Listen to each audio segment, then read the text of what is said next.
Lovely to see you. And thank you for coming yesterday.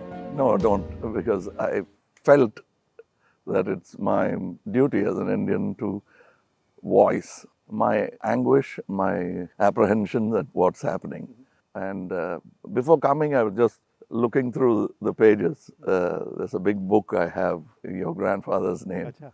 And I was looking through that, and I know these 2,800 kilometers is nothing. You walk through sweat, tears, and blood, literally. And we have seen history happen from the inner circle. I've watched it from the outer circle. So walking with you, if I don't come with you, it's not fair. My nephew's a photographer.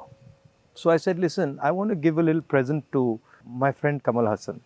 And I said, give me a picture, one of your pictures, as a gift to him. So I want you to guess what he came up with. What picture do you think he gave me? I don't know. Come, let's go and see it. Yeah. Oh, it's here.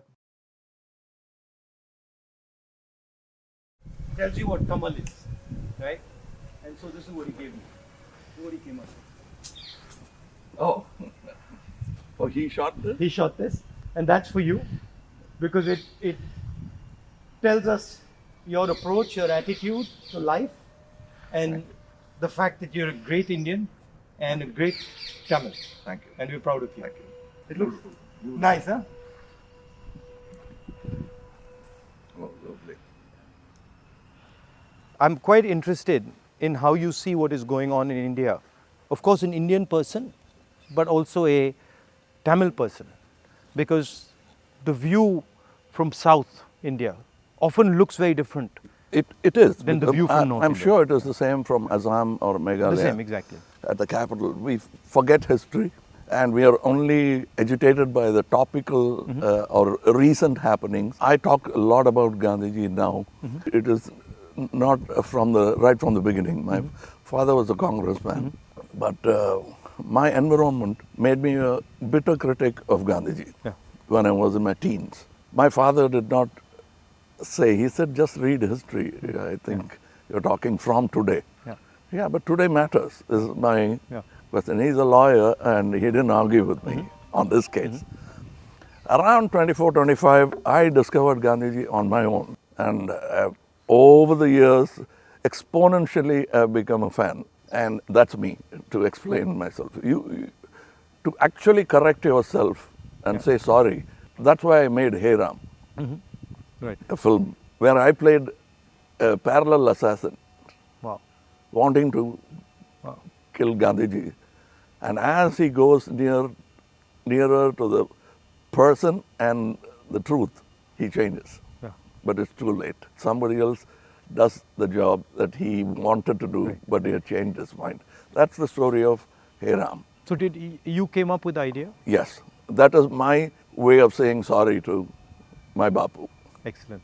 That's quite a sort of sophisticated, intelligent way of looking at the problem. Yeah, because I have to take the onus of all the crimes, including what happened in your family.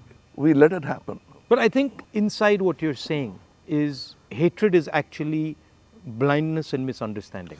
Yes, and the worst form of criticism is an assassination. I think that's very cheap.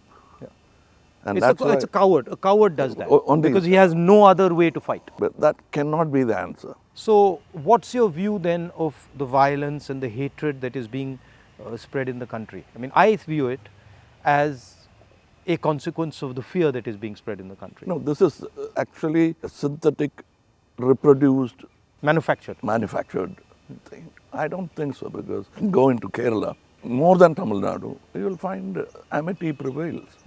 Unless you doctor it. You can do it from either side.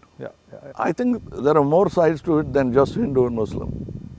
We have to look at all that and understand that this country will flourish only with this plurality. As a person who loves Tamil Nadu, loves the Tamil people, whenever I go there, I try to understand slightly better, what exactly is the Tamil idea, right? And so as somebody who, is looking at it from far, What does it mean to be Tamil? I know that the Tamil language is very important, but what does it actually mean? It means the same as wanting to be a Maharashtrian or Telugu or a Malayali. We all have a pride, but I must say something about Tamil Nadu. They always feel that it's an island with parochial mindset and language chauvinism. Everybody is proud about their language, but I can tell you, you can go to a village, any village or town, my town, and just stand in the middle of the road and shout, Nehru. A dark man will turn around, or he'll say Bose. Somebody will turn around and he doesn't look anything like Nehru-ji or Bose-ji. And they'll turn, you'll find Gandhi, many Gandhis. That is the mindset.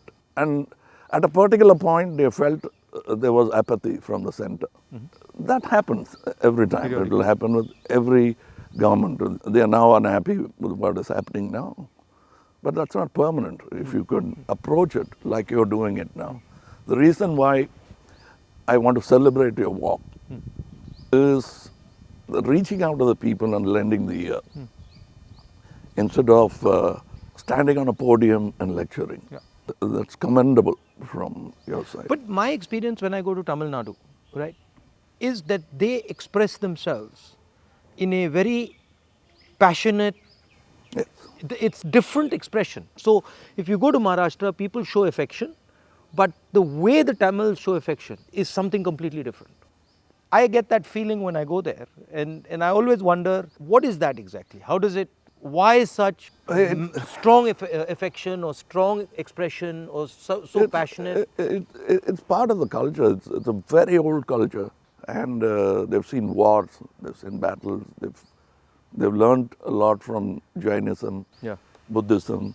It's a mixture of everything. That kind of affection was enjoyed by Kamaraj-ji, MGR, all those leaders. They are moved to tears, laughter, screaming when they see the man of the... I think around the country it's like that, with variations. And also the Tamil language is very important to them. Yes, I think even non-religious, godless people celebrate Tamil and worship Tamil. So you said you've got, you're doing this fashion business, and so you know a lot about what is going on in the rest of the world. How do you see the United States, China, these countries? Where do you see India's place in all this? Nowhere less than them, but we should walk the talk. Like you're doing, every Indian must walk the talk. I want to be, or simply resigning yourself to calling it a third world country. You can't do that anymore. That's blasphemy. And you said in our earlier discussion that production has a lot to do with it. The ability to produce something and sell it outside India, not just in India. We can't have a toddy mindset because you can't bottle it. It has to be had then and there. We are in G20 not because of one government, successive governments. And whatever good they could do, that has accumulated and come to this day. So we are aware of that. And you were talking about China. I want you to say more. The security of the country, both internal and external. Your opinion on it. I was speaking to some ex-servicemen the other day, and I was mentioning to them that security today in the 21st century, it's not good enough just to say, okay, what do our borders look like, right? Because security today has become a holistic thing. You don't necessarily get attacked from the borders. You can get attacked from inside. You can get attacked by cyber weapons. You can get attacked by, use of your media. So in the 21st century, one has to have a global view about security. And that's where I think our government has completely gone and miscalculated. We constantly hear about what is going on the border. And the fact of the matter is that China has taken 2,000 kilometers of our territory, square kilometers. And frankly, we haven't said anything. The Prime Minister hasn't said anything. The military has clearly said that they're sitting in our territory, but the Prime Minister said nobody has come. This sends a very clear message to China. And the message is, we can do whatever we want, and India will not respond, right? And in fact, in some of the conversations that they are having with our military, they're actually making the statement that, look, your Prime Minister himself has said we are not in your territory. So what is the conversation about? So that's one aspect of it. Yeah, to them it will look like we are whistling in the dark to allay fear. Yeah. No, and Looking at somewhere no, else. imagine if you are the leader, right? And your forces and my forces are negotiating, and your forces are coming and saying you're in my territory, and then I say no, but your leader has said we're not. So it destroys the entire negotiation position of Yes, India. yes. Right? So that's one aspect of it. The second aspect of it is how conflict has been transformed. And conflict has been transformed because earlier you fought on a border, now you fight everywhere.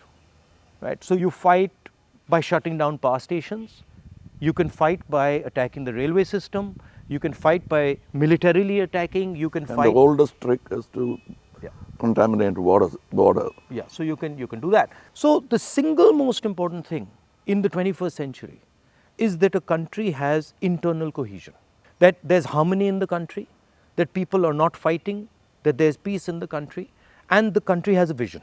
The point is not going to war, right? The point is being in a position where you cannot be attacked. And there's a link between a weak economy, a confused nation without vision, hatred and anger, and the Chinese sitting in our territory. Because they know that we are dealing with internal matters, internal confusion, an internal lack of harmony, and so they can just go in and do whatever they want. So that's one element of the problem. The other huge element of the problem is what has happened in Ukraine, right? And essentially what the Russians have done in Ukraine is they've said, look, we will not accept that the Ukrainians have a strong relationship with the West. And they've basically told the Ukrainians, if you have a strong relationship with the West, we will alter your geography. And that is the exact same principle that can be applied in India. What the Chinese are saying to us is, be careful with what you're doing, because we will alter your geography. We will enter Ladakh, we will enter Arunachal, and what I can see is them building a platform for that type of an approach. So as an Indian person, I don't want to be somebody who's warmongering, but I'd like our country to be aware that there are real problems on the border, and those problems on the border are connected to what is going on inside our country. When Indian fights Indian, when the economy doesn't work, when there's joblessness, our external opponents can take advantage of that situation. Yeah, so because that's broadly it's an opportune moment Yeah. of distracted. Yeah. So one of the things that we've constantly telling our government is talk about it. If you don't want to talk through the media, at least talk to the opposition. We understand these things. We might be able to help you, advise you, bounce ideas off us, but they just don't listen. So it's the approach that we understand everything. The other aspect of it, which you touched on, is that frankly there's no one who can compete with China. I do not believe that on production, on as far as the economics is concerned, I do not believe that the West can take on the Chinese. I believe that India can take on the Chinese. We have the population. We have the population, we have the people. What do you need to take on the Chinese? You need a young population, you need large numbers of people, you need a large educated base. Compared to China, our population is younger. Exactly, right? And if you see the West, right, and this might be a bit controversial, but they've got too much, they're flabby. They're living in opulence. They live on, they are outsourced. And they outsource, right? Whereas our people, they know what a struggle is. They understand difficulty. So I think as an Indian person, I see a huge opportunity for India to become, like China, the producer of the world, right? And of course, the West has a space, which is high-end manufacturing, high technology, etc., which they're very good at, they'll dominate. And we should try and challenge them on that. But I do not think they can compete with China on the large-scale manufacturing, blue-collar work. And I think that's the tragedy, that we are walking on these streets, you walked with us, and all our children are saying we are unemployed, when in fact we could have huge amounts of employment through our agricultural system, through sort of manufacturing. The constant neglect of agriculture is disgruntled many Tamilians. They're voiced, they came here, they didn't even get an audience. India has skills, and it has skills everywhere, right? I always say that the next Satyagraha is the skill set development for India. Right. Because making thousands of lawyers who won't get a job, thousands of engineers Exactly. who won't find a job. Instead, if you develop their skills, they can have their degree but pursue their passion. Instead of me talking about other subjects generally, let me talk about where I come from, the film industry. But the number of training facilities, 200 jobs in a film, and there's no ITI for that. So what it is, right, is actually a disrespect of skills. You will not respect the person's skill and then say, okay, as the nation, how do we empower this person's skills? So I gave you the example of Bellary, right, which is the jeans capital of India. Now Bellary should be exporting jeans to the rest of the world, should be exporting different types of jeans, should be innovating on jeans. Right? Bellary has been shut down because of demonetization and wrongly applied GST. And you've literally taken a hub which could challenge the Chinese across the world in making jeans, and you've destroyed it. It used to have 4.5 lakh people working there, it now has 50,000. Like something like what you're doing with Khadi, right? I mean, who would know that that's a Khadi jacket? Nobody. Right? More than the publicity of it, the reach of it. Exactly. And Americans are loving it. And then you got the history of Khadi, right? Because if you start to say, well, this is Khadi from the Indian freedom movement, this is made by Indian people by hand, this is what fought a superpower, you can make a beautiful story out of it. Yes. Yeah. And it's not done in a modern factory. Yeah. It's done by people sitting in villages and handmade. Exactly. You know, I'm very happy and honored to be sort of partnering with these people who've been neglected. They're almost on the verge of closing down and going back, thanks to GST. So how many people now are working there? We have not started a full-fledged tailoring system because we only have 12 outlets and we can supply with a number of tailors. But the number of weavers are many. Right. They are in Telangana, Karimnagar. We are sourcing it. We are going even to Kutch and other places so that we can bring India together.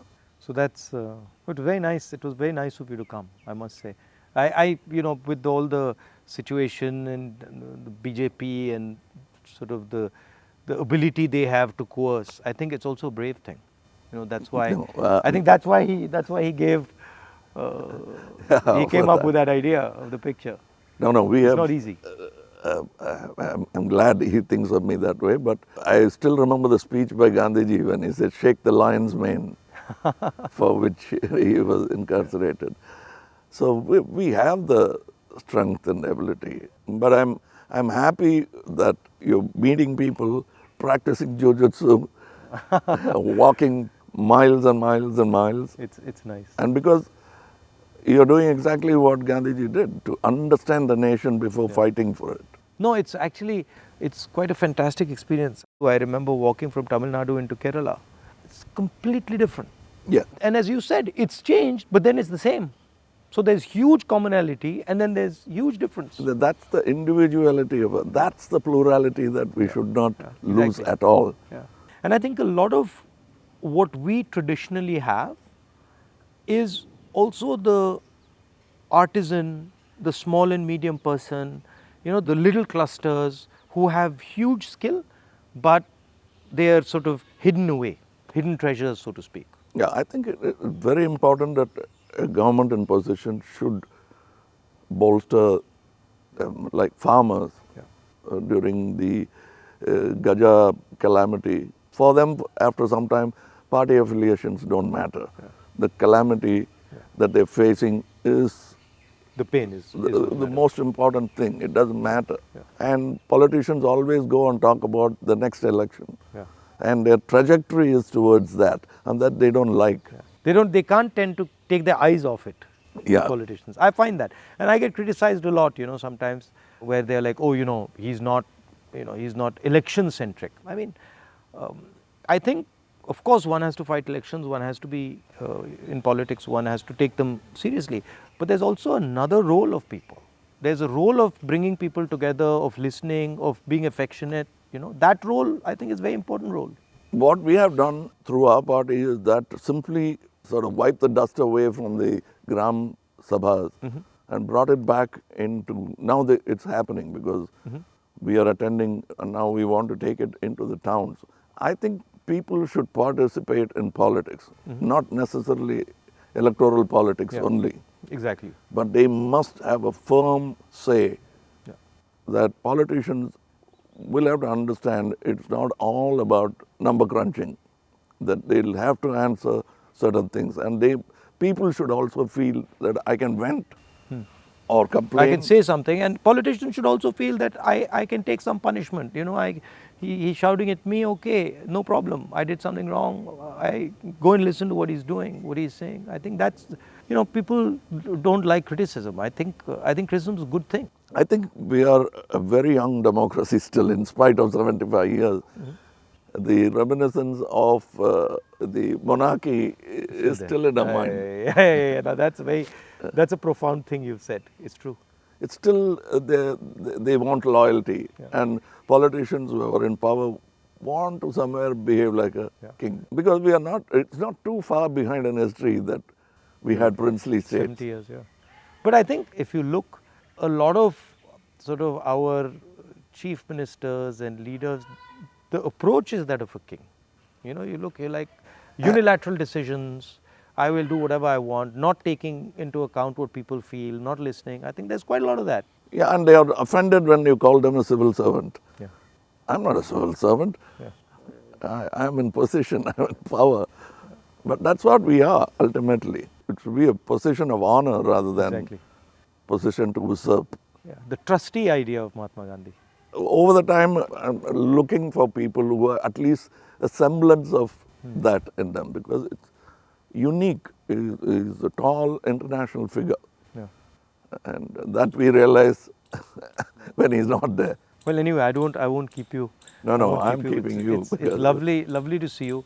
And whenever you're in Delhi, next time, maybe we go and have a meal or something. Yeah, sure. I'd love to do that. And I'd like you to look into our thing I've sent. I will. I'll give you my your measurements. I will 100%. We'd like to dress you up. Okay, I'll do that. Thank you. Thank you for the time. Thank you.